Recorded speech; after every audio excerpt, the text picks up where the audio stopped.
Jai Atmeshwar, Samarpan Yog of the Himalayas, Part 1, Episode 46.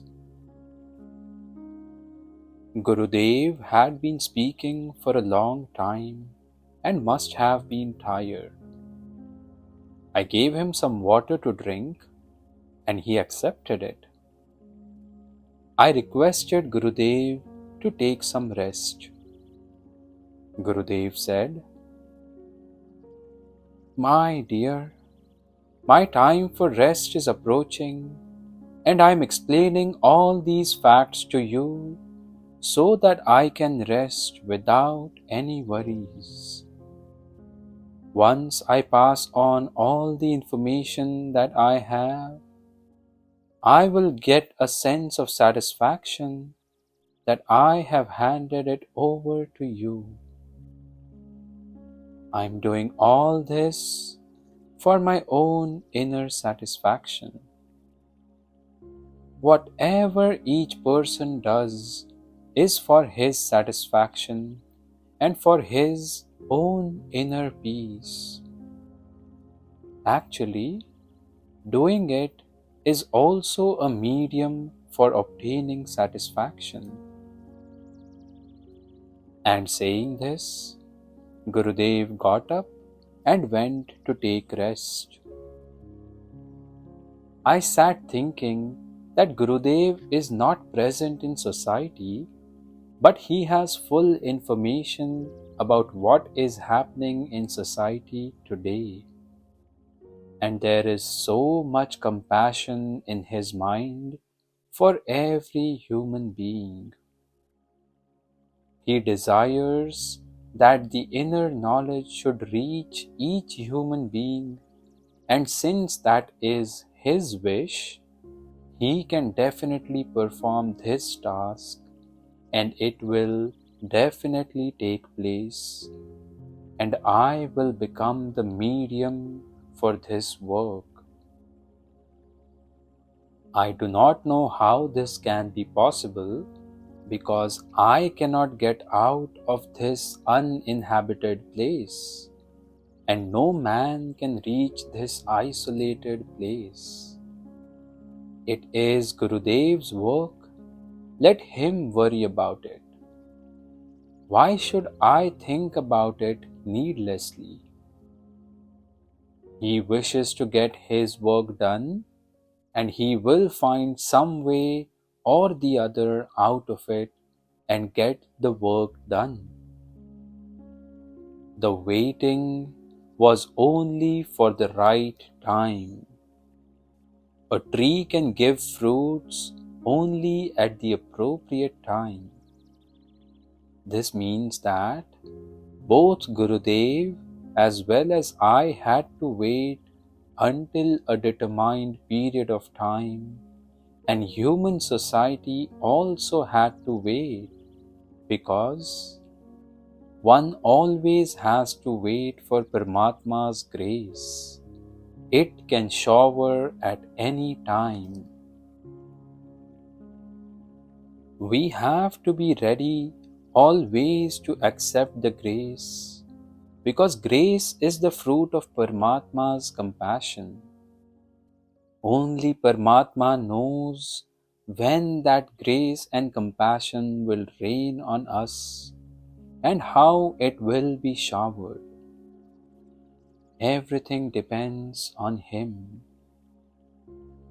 I was bound by the promises I had given my Guru and was waiting on this deserted island for Paramatma's compassion. When Paramatma showered His grace, He sent you to me so that I could entrust you with the store of knowledge that had been given to me by my Guru. I had promised my Guru that I would hand it over to you. Your arrival here and being freed from my promise was a great event which happened through Paramatma's blessings. When we meditate, we are connected to Paramatma's energies, and we slowly start losing our identity in Paramatma's energies.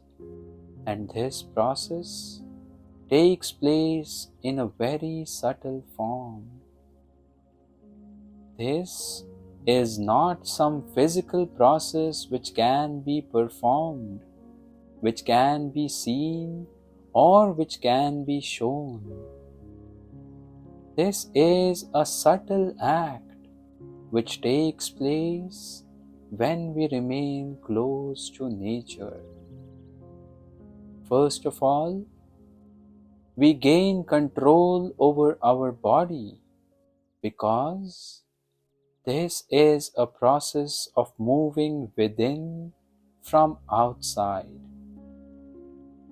After we gain control over our body, the knowledge of our body and its awareness starts decreasing, and the body becomes suitable for spiritual practice. The body becomes ready for the practice of yoga, and the physical barriers of the yogic practice are removed. In yogic practice, the sacredness of one's body, its purity, and its cleanliness play a very important part.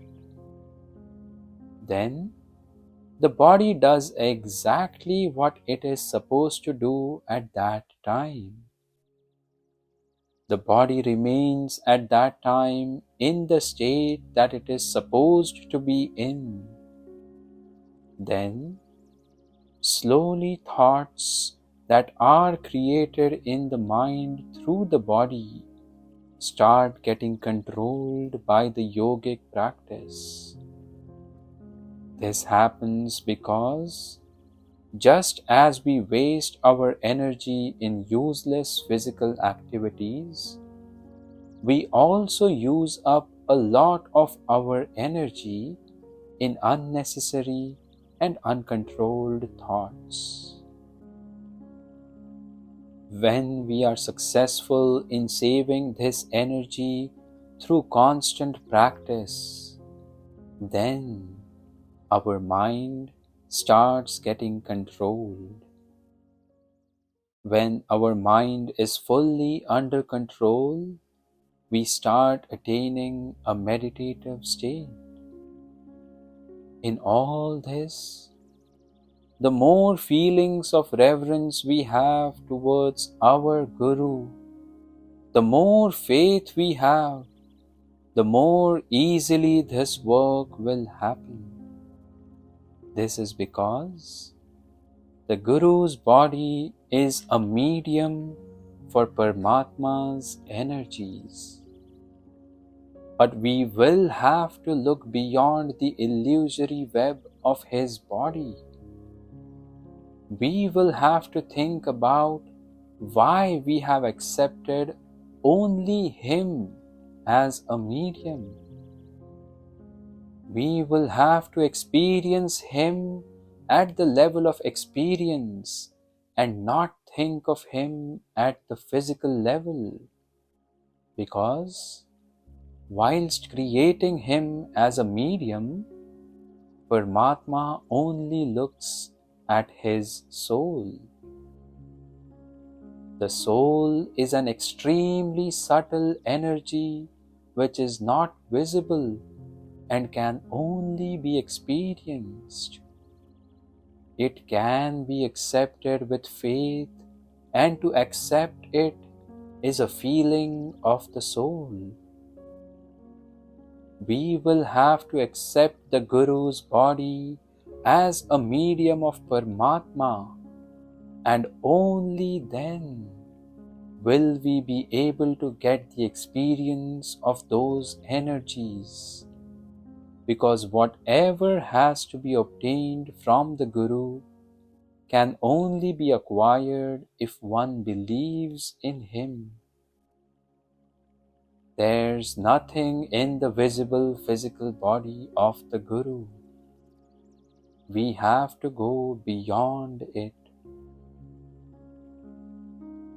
As Gurudev was telling me all this, my attention started going towards his body, and I experienced a brilliant radiance around him.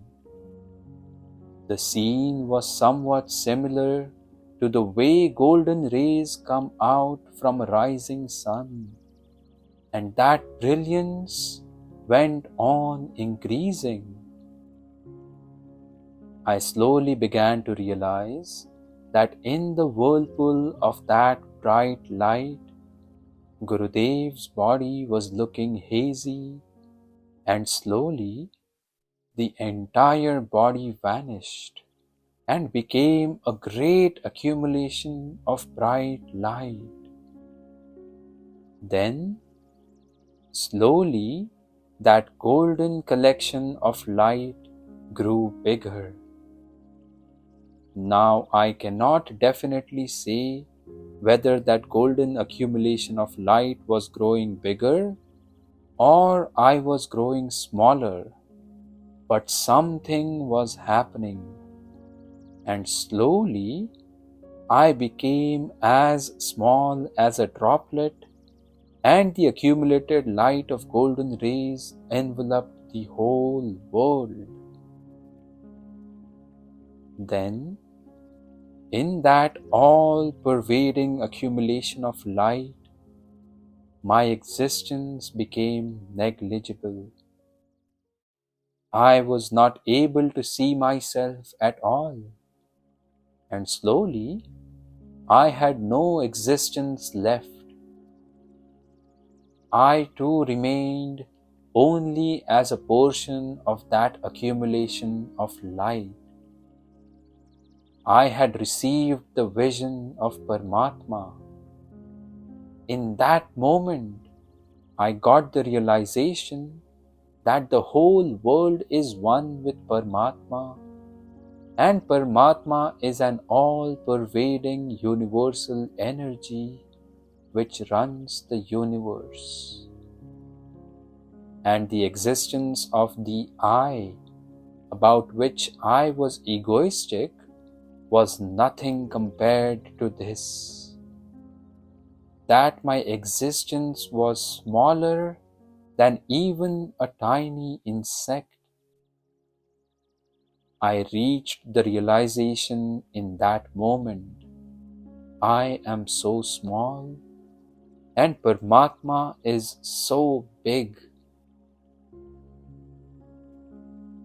Later, I saw that all the bright light had started stabilizing in one place. It started centering in one place.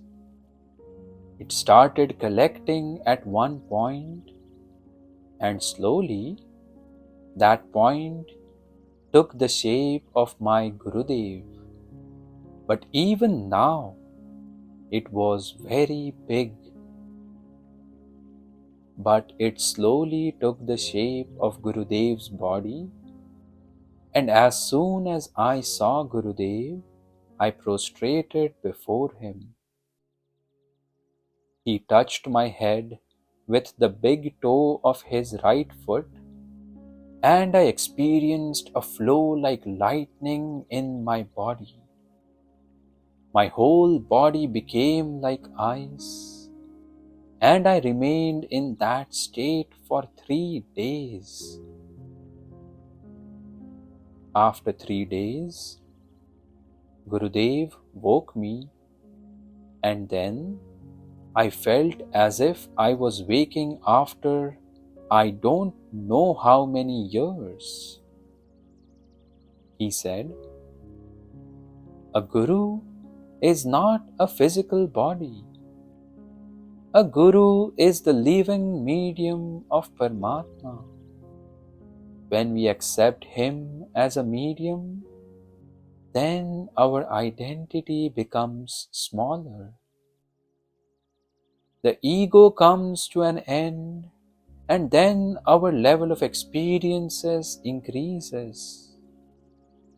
Then we are able to get the vision of those energies of Paramatma who are performing work behind the Guru's physical body. We are able to experience the energies, and we are able to undertake the spiritual practice of meditation through this medium. The more faith we have in the medium, the more trust we have in him, to that extent we will be able to go beyond the medium. The Guru's body is only a medium of Paramatma's energy. Through that medium, we will have to look into the future, and the sight of this future can only be experienced. That is why I considered it more appropriate to make you experience it rather than describe it, because one cannot describe Paramatma at all. My dear, Paramatma is everywhere. So how can we describe Paramatma whilst being present with Paramatma? Therefore, Paramatma cannot be described at all. Paramatma can only be experienced. We can reach Paramatma only through a medium, because although Paramatma is present everywhere, we won't be in a condition to see him. We can obtain such a state through the Guru's grace, so that we can get the experience of Paramatma. Paramatma is beyond our reach, and only the medium is within our reach. We will have to reach Paramatma through the ladder of the medium, and you have just experienced how that is possible. But it takes 12 years to undertake this meditative spiritual practice completely. A person can obtain this level after surrendering completely to a medium for 12 years, and after undertaking the spiritual practice of meditation through the same medium. All this is not at all easy, because to maintain one's faith, one's concentration, to maintain one's interest in meditation for such a long time is extremely difficult. That is why it is not possible for the ordinary man to do this, and neither is it like the fast-growing tree of lahi leaves. This is a banyan tree, and one has to pass through a long process in order to create it. During these 12 years, the sadhak must not lose his regularity and should maintain his faith. If he can perform these two tasks, then the remaining spiritual practice will happen in life automatically. As the spiritual practice starts maturing, a person's ego starts coming to an end. First, he has to control his body, then his mind, and then his chitta, his attention. But no guru gives information about this 12-year period, because the disciple should not get scared after hearing about such a long time span. He will always tell his disciple, do meditation, do meditation, so that he won't realize how much time has passed. One does not realize how slowly the 12 years pass, but the time span of 12 years is a very long period in one lifetime. The physical body takes some time before it can form any habit, form a rule, or take up spiritual practice.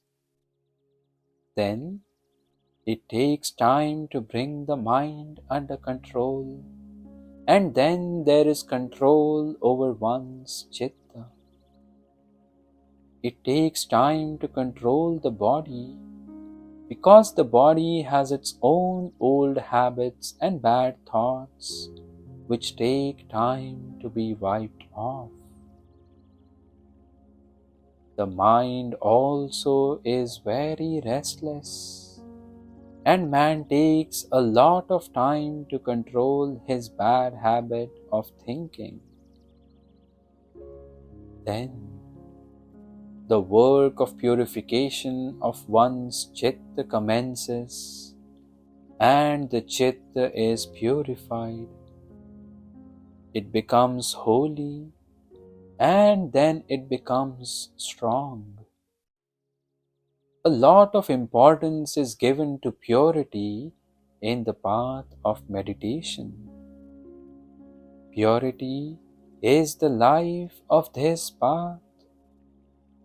A sadhak should not only be pure physically and mentally, but also through his chitta. This work cannot begin at all without purity, because only a pure individual can be an authoritative guru. By purity, we don't mean purity at the physical level, but purity of one's chitta, which is the state above the purity of thoughts. This purity of chitta can only be obtained at the soul level, and it is obtained through faith. Faith is the most pure and holy feeling of man's soul, and only total faith in one's guru can bestow this state on a sadhak. It is extremely difficult to have complete faith in a living person's physical body, and this faith is the most difficult thing on the path of meditation. For this, first of all, one will have to know the Guru and understand him. The Guru is a union of two things, a mixture of two things. One is the basic soul element, which is very pure and is the same in every birth, and its lifespan is 800 years. Over a period of 800 years, it acquires different physical bodies and moves forward towards its destination. He keeps adding new elements to his spiritual practice in every birth. In every birth, this soul element has to face the faults of the physical body of each birth. He is victorious over those faults, but after removing those faults in the next birth, he absorbs new faults again. Thus, in simple language, It is impossible to acquire a physical body without faults. The body is a combined creation of the mother's and father's bodies, and the union of the mother's and father's combined faults takes place. One can find the faults of both parents in a person's physical body because the effects of the parents' combined influence is formed before a person is born, and man is born with these combined faults. Thus, the soul element is pure and holy and is 800 years old, but the body element is either 60 years or 80 years old. It is very difficult to see the inside of the fruit, that is, the soul, without looking at the skin of the fruit, that is, the physical body. Jai Atmeshwar. We'll conclude our book reading for today's episode over here. Thank you for listening.